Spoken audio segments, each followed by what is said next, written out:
Kasus ibu dan anak yang ditemukan sudah dalam kondisi kerangka di Depok, Jawa Barat menjadi sorotan masyarakat. Bagaimana tidak? Meski tinggal di rumah mewah, namun jasad sang anak dan ibu justru ditemukan dalam kamar mandi ART. Dari sejumlah penemuan, benarkah kasus ini adalah murni kasus bunuh diri? Kita bahas malam ini dari perspektif psikologi forensik.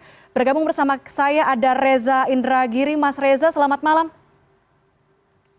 Selamat malam Mbak Puspa. Mas Reza, kami ingin tahu analisis profil yang Anda lihat dari dua jenazah ini. Kalau kita menengok kondisi rumah, kemudian penemuan-penemuan, pemilihan tempat ditemukannya jenazah begitu. Ada senter, dupa, kemudian surat. Seperti apa Mas Reza? Tampaknya yang paling relevan untuk coba saya berikan tanggapan adalah terkait dengan surat atau catatan yang konon ditulis oleh pelaku dan berjudul atau bertajuk "To You Whomever". Mari kita pahami bahwa bunuh diri merupakan sebuah keputusan yang sangat serius, sangat berbahaya, sekaligus sangat salah. Menjadi membingungkan bahwa sebelum melakukan perbuatan yang sangat serius, sangat berbahaya, dan sangat salah itu, ternyata pelaku tidak mengirim surat atau pesan kepada pihak tertentu secara spesifik. Baik itu keluarga, teman, dokter pribadi, atau siapapun yang anggaplah dipercaya oleh pelaku. Namun surat atau catatan itu ternyata dialamatkan kepada siapapun, kepada setiap orang, kepada whomever. Penggunaan kosakata whomever mengindikasikan bahwa seakan-akan ada jarak sosial, ada jarak psikologis yang sedemikian lebar antara pelaku dengan lingkungan sosialnya.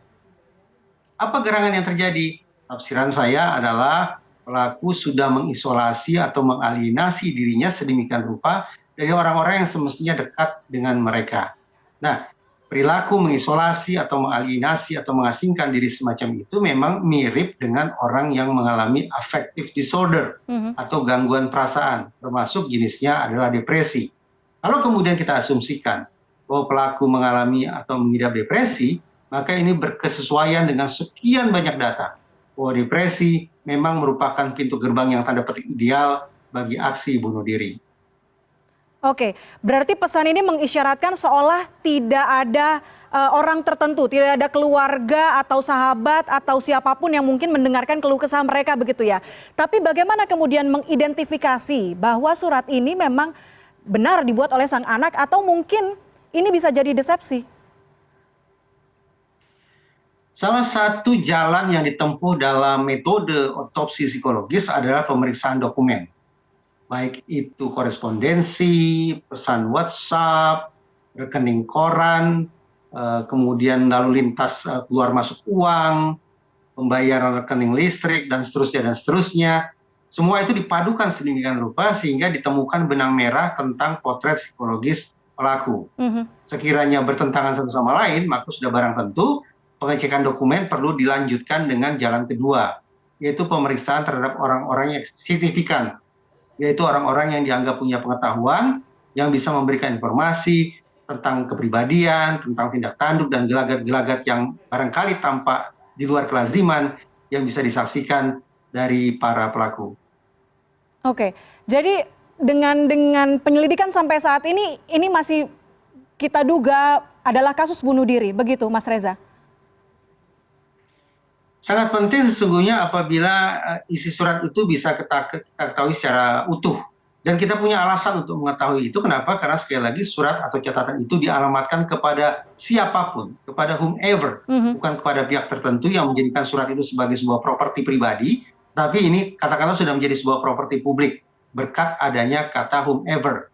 Kalaupun kemudian ini dianggap sebagai sebuah peristiwa bunuh diri, sebagaimana pesan yang dulu saya sampaikan ke teman-teman di Polda Metro Jaya dalam kasus Kalideres, mengingat bahwa di TKP itu ada lebih dari satu jenazah, maka pihak kepolisian tidak bisa pukul rata mengatakan semuanya pasti bunuh diri, semuanya pasti pembunuhan atau lain-lain.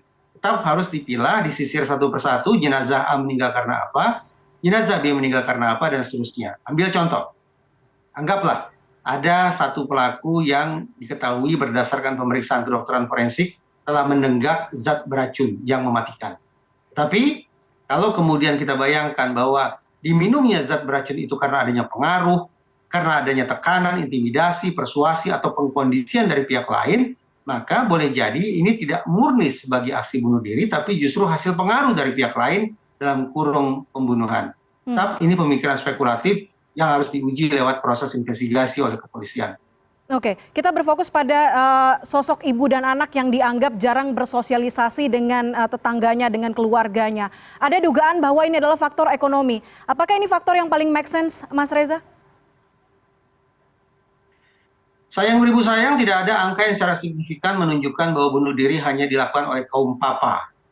Tetapi dari sekian banyak riset tentang surat atau catatan yang ditulis sebelum melakukan aksi bunuh diri, ternyata mayoritas berisikan 3 hal yang saya singkat sebagai GAS atau GAS. G, guilt, perasaan bersalah. Barangkali ada kekeliruan besar, ada kesalahan besar yang hanya seolah-olah bisa ditebus oleh pelaku dengan cara menghabisi dirinya sendiri. Yang kedua adalah apology. Ada keinginan dari pelaku untuk meminta maaf, mengharapkan belas iba, memohon pengampunan, tetapi seolah-olah pengampunan atau pemaafan itu tidak diberikan, sehingga lagi-lagi pelaku memilih untuk mengakhiri hidupnya sendiri. Atau yang ketiga, yaitu shame. Ada aib, ada rasa malu yang luar biasa besar yang ternyata terungkap ke banyak orang dan itu tidak bisa dikoreksi, kecuali hanya dengan bunuh diri. Nah, 3 hal itu yang dominan sehingga ini memperkuat poin yang saya kemukakan barusan, bahwa tampaknya ketimbang kita mencoba menemukan tali temali dengan status sosial ekonomi, tampaknya kondisi batin, suasana hati, suasana kejiwaan atau kondisi psikologis lebih relevan untuk diperbincangkan untuk mencari tahu sebab-musabab mengapa orang melakukan bunuh diri, termasuk dalam kasus ini. Sekiranya kasus ini merupakan kasus bunuh diri. Oke, tadi menyinggung soal kasus Kalideres yang di-mention Mas Reza sebelumnya. Kasus ini mungkin sedikit banyak ya, serupa dengan penemuan mayat di Kalideres. Kondisi mayatnya rusak, diduga ada masalah yang tidak muncul ke permukaan sosial. Kemudian orang-orang ini lebih memilih menyelesaikan hidupnya di dalam rumah yang mungkin dianggap orang ini rumah mewah. Bagaimana kemudian mengantisipasi pola seperti ini, Mas Reza? Saya orang yang berkeyakinan bahwa esensi kasus bunuh diri tidak berada di ranah penegakan hukum. Justru saya ingin mengajak kita berinsut ke ranah sosial, ranah kesehatan mental, dan ranah-ranah di luar penegakan hukum lainnya.